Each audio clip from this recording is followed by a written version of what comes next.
έθεσα υπόψη του σώματος κατά την απουσία σας το θέμα της αγοράς των οικοπαίδων του Καρδελά.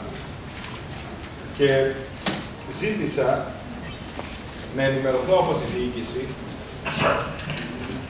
τι πράξεις έχει κάνει ώστε να κατοχυρώσει το Δήμο σε περίπτωση που η αίτηση του Γενικού Επιτρόπου της Επικράτειας για την ανάκληση της 48 του 2012 πράξη του Κλιμακίου Προληπτικού Ελέγχου Δαπανών του 7ου Τμήματος του Ελεγκτικού Συνεδρίου, βάσει των οποίων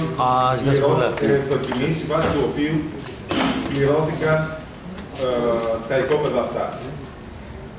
Δεν έλαβα απάντηση από κανένα από τους παριστάμενους αντιδημάρχους σε εκείνη τη συνεδρίαση και σήμερα ζητάω από εσάς, κύριε Δήμαρχε, να μας πείτε πώς έχετε κατοχυρώσει τα δικαιώματα. Μάλιστα, επειδή απετέλεσε η τοποθέτησή μου και αντικείμενο κριτικής από συναδέλφους της συμπολίτευσης, θα ήθελα να τους ενημερώσω το εξής. Ότι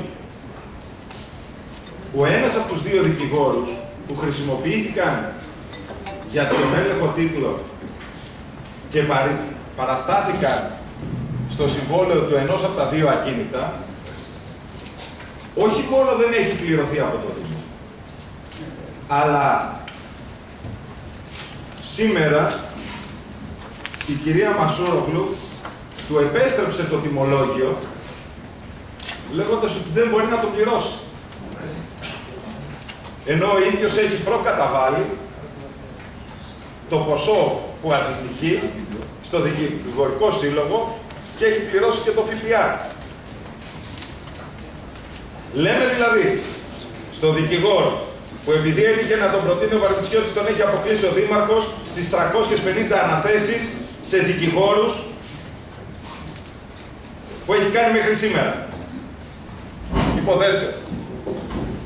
Λέμε στο δικηγόρο ότι έχεις βάλει και 11 χιλιάρικα στο Δικηγορικό Σύλλογο Αθηνών. Είσαι υποχρεωμένος να πληρώσεις και το 23% ΦΠΑ που έχεις τιμολογήσει από την τσέπη σου. Εμείς δεν μπορούμε να σε πληρώσουμε, γιατί το ελεγκτικό συνέδριο δεν μας επιτρέπει να πληρώσουμε, αλλά τα 8 εκατομμύρια στους ιδιοκτήτες των οικοπαίδων τα έχουμε δώσει. Σε αυτό το παραλογισμό, λοιπόν, εγώ θέλω μια σαφή και ειλικρινή απάντηση. Και είμαι πολύ ξεκάθαρος. Είχαμε από την αρχή θέση προϋπόθεση για αυτή τη διαδικασία την τήρηση όλων των όρων της νομιμότητας. Μεταξύ των οποίων και η κοινοποίηση προς το Δημοτικό Συμβούλιο των εκθέσεων τίτλων από τους δύο δικηγόρους, πράγμα το οποίο δεν έγινε. Και σήμερα, με την αίτηση που έκανε ο Γενικός Επίτροπος της Επικράτειας, η οποία δεν ξέρω αν θα ευδοκιμήσει ή όχι, πάντως δημιουργείται μείζον θέμα. Το δεύτερο θέμα που ήθελα να θέσω είναι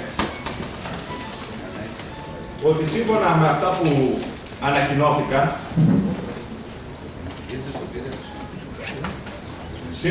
που ανακοινώθηκαν, από την κυβέρνηση, στο Ταμείο Αξιοποίησης Ιδιωτικής Περιουσίας του Δημοσίου περιέρχεται η κυριότητα των 4 μαρινών της Γλυφάδας.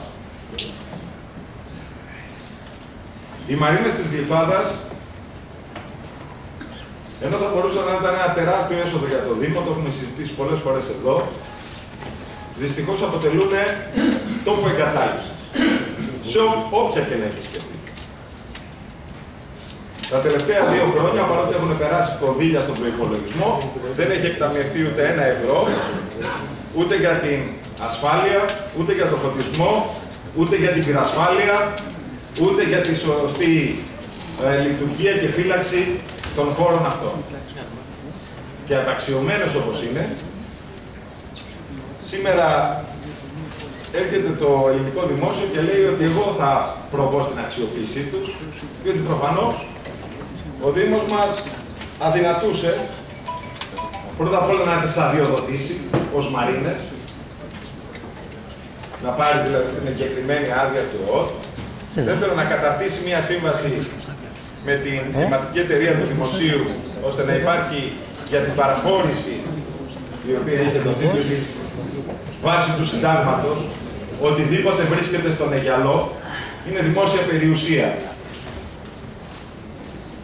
Και μόνο δικαιώματα παραχώρησης μπορεί να έχει οποιοσδήποτε φορέας.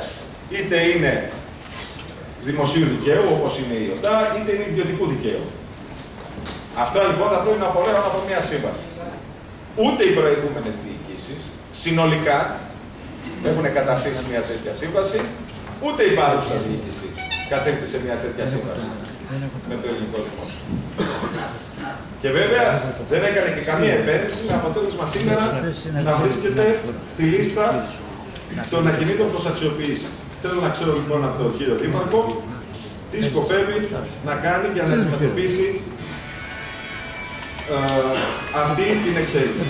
Το τρίτο το οποίο θέλω να θέσω, σας έθεσα από την αρχή του καλοκαιριού, κύριε Δήμαρχε, κυρίες και κύριοι συνάδελφοι, υπόψη σας και με φωτογραφίες, την κατάσταση στην οποία δείχνει η πόλη μας, ιδιαίτερα στις εισόδους, στις εξόδους, στα παρτέρια, στα διαζώματα κτλ. Κάποιες προσπάθειες γίνανε στην αρχή, κάπως να εξοραϊστεί αυτή η εικόνα, οι οποίες μείνανε στη μέση. Μάλιστα σε ορισμένα σημεία, κάτι να καθαρίσουμε, πήγαμε και κλαδέψαμε και αφήσαμε τα κλαδεμένα στεγνά, τα οποία έχουν ξαναβρωμίσει. Αρκεί να κατέβετε εδώ από κάτω, στο κεντρικό διάζωμα της Γλυφάδας, στην πλατεία της Γλυφάδας, για να δείτε την εικόνα της εγκατάλειψης. Και πραγματικά μου προκαλεί εντύπωση, παρά τον τόρο και τα παράπονα που έχω δεχθεί εγώ από δεκάδες συμπολίτες μας, πως η Δημοτική Αρχή δεν έχει βάλει μπρος να φτιάξει, να εξοραίσει λίγο αυτή την εικόνα. Κυρίες και κύριοι συνάδελφοι, έρχονται δύσκολες στιγμές οικονομικά και για τους ΟΤΑ. Το προηγούμενο συνέδριο, το έκτακτο συνέδριο της ΚΕΔΕ, την προηγούμενη εβδομάδα, ανέδειξε τα προβλήματα τα οποία θα έχουμε να αντιμετωπίσουμε. Και ο Δήμος Γλυφάδας, που είναι ένας από τους ελάχιστους δήμους της χώρας που δεν χρωστάει και θεωρείται μπουτίκ εντός εισαγωγικών για την οικονομική του ευμάρεια, δεν έχει τη δυνατότητα να κατασπαταλά πόρους δεξιά και αριστερά, αλλά θα πρέπει να επικεντρώσει, να αναμορφώσει τον προϋπολογισμό του, να επαναστοχοποιήσει και να στοχοθετήσει τις προτεραιότητες του για να μπορεί να βγει η επόμενη χρονιά. Και σε αυτή την προσπάθεια χρειάζεται από τη Δημοτική Αρχή μια σοβαρότητα, την οποία η μέχρι τώρα πορεία των οικονομικών του Δήμου δεν την αποδεικνύει. Θα το συζητήσουμε και στον προϋπολογισμό. Όμως θέλω